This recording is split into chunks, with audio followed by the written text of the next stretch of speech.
Greetings, salutations, and a good and glorious day to you all. You are viewing this for one reason, and one reason alone, to become part of the magic. You should have already watched and worked through the first 4 videos, creating a character, the King's English, costuming, and voice and gesture. If you have not done so, please take a moment, and do so. No, seriously, we'll wait. Go. We'll be here when you get back.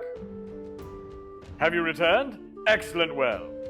Of course, you know that we are not actually a village in merry old England, but so much of what we do relies upon the suspension of disbelief. We allow ourselves to believe it, even if only for a short while. And when we attend the festival as a patron, all of our senses are overwhelmed by the sights, smells, textures, tastes, and sounds of the fair. This is not just a job. Every person walking through that gate is a guest, to be swept up, entertained, served with a smile, and given another magical memory of our fantastical festival. This lesson covers customer service, non-discriminatory language, as well as your and our guests' safety. Let's begin. We all know the term customer service, but how does one achieve it? The customer is always right. No. Try again. Always be entertaining and funny. Nope. We talked about some of this in the last video, but allow me to go over some of the basics. First, your job is to make a patron's day better. You can do this by making them smile. But you just said don't be entertaining and funny. You've got me there, and you can be entertaining and funny, but that's not your goal in a customer service position. Remember, you're there to solve a problem. Listen to the patron's needs and wants, and provide them with help. The patrons approach the entertainment staff to play. They come to you for a reason. You are there to greet them with a smile, be appropriate in word and action, listen for an opportunity to help, provide the customer with a service, and thank them for their patronage. It's all in the title, really. Customer service.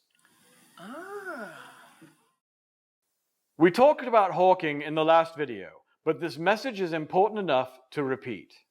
Here to talk to you about hawking protocols and what is appropriate is our vendor coordinator. Hi, I'm Kim Bryant, the vendor and craft coordinator here at the Texas Renaissance Festival. And though I have spoken with you already about consent and sexual appropriateness and hawking, I wanted to read for you a document that's going to be made available at our pass and participant office that we expect all performers and vendors and booth workers to adhere to. It is an example of harassment document. We want to be very clear about what we do and do not accept here at TRF.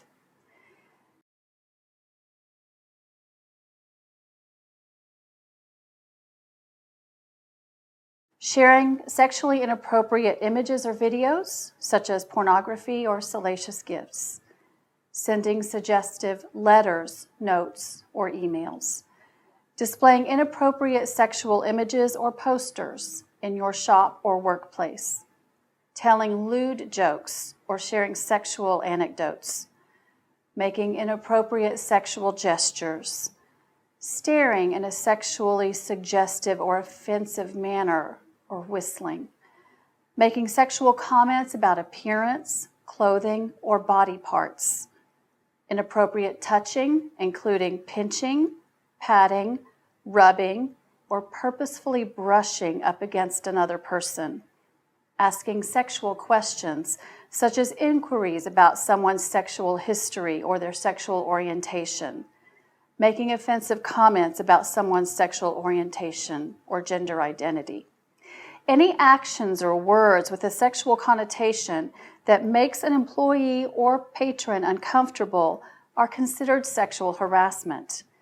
Victims of the harassment may not just be the target of the offense, but anyone who is affected by the inappropriate behavior.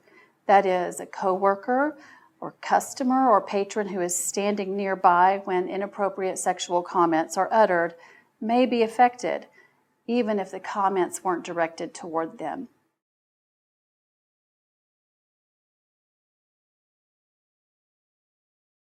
And sexual harassment isn't the only kind of harassment that we want you to be aware of and cautious of this fair season. Examples of non-sexual harassment in the workplace include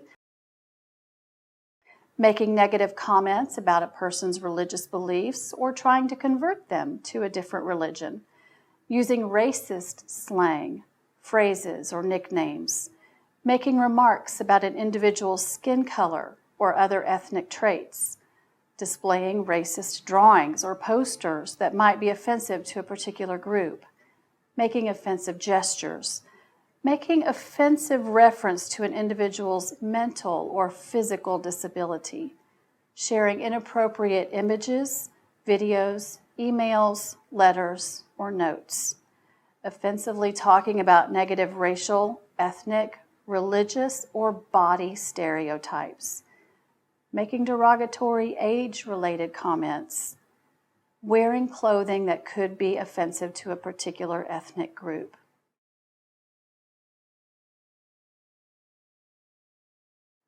Again, we here at TRF want all patrons and participants to feel safe and included so that they have a really fun time while they're here. Thank you. Thank thee kindly. All of us here hope that you understand the seriousness of her words. Inappropriate, discriminatory language, snark, and sarcasm have no place here. All right, but what about the insulters? The, beggars, the body bar? All right, you are correct. They do have a place here. Entertainment staff have been trained and are paid to do precisely that. The beggar on the street may hurl comical insults at people because that's his job. He can read who is ready to play. Customers do not approach customer service situations with the same playful attitude. And now let us move on to the safety protocols, policies, and procedures. Yes? Yes, thank you. The first thing you should know without question is the location of the nearest privy, and a succinct way of informing your patron of its location, being sure not to delay them, especially if they are showing certain signs of distress, as this will be the question asked more than almost anything else. Oh, come on! That way, around the pavilion to the left. In the case of a different type of emergency, we have several policies that you are required to follow. First, know where your shop's fire extinguishers are kept. Second, you should know your nearest emergency exit from the festival grounds. In case of an emergency evacuation, do not attempt to secure your personal items or your stock. Make your way to the nearest emergency exit, leading patrons along with you. An emergency evacuation will be announced by siren, radio, and uniformed security, as well as festival management. Do not be a hero.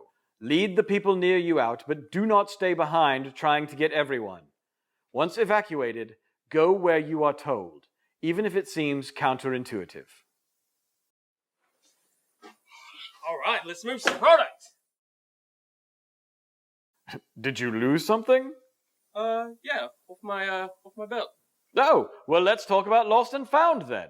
If an item is lost, it should be taken to the information booth just inside the main gate, where it will be held until Sunday night. It will then be moved to the office, and patrons can call the main office to check for an item starting on Monday. That's great, but what happens when a person gets lost?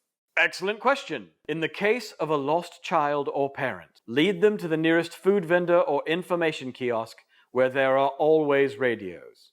Contact the office, and security will be notified. A uniformed security officer will come to the booth, so do not let the lost child or parent wander off again.